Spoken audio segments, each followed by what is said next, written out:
Dostlar, indi mən gördüyünüz kimi Beşiktaş Tüpraş stadionundayım, köhnə adı ilə Vodafone Arena.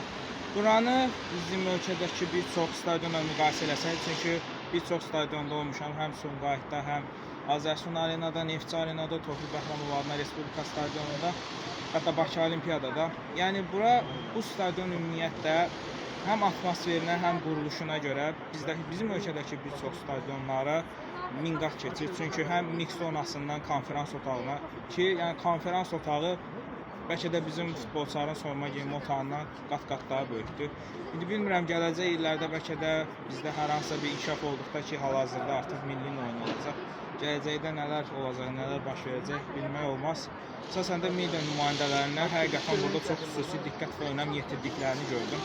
Bizdə demirəm, bizim ölkədəki vəziyyətlərdə bizə diqqətsizlik eləyirlər. Amma həqiqətən, yəni bura tam başqa bir aləmdir. Siz bununla bağlı fikirlərinizi şərhlərdə yaza bilərsiniz.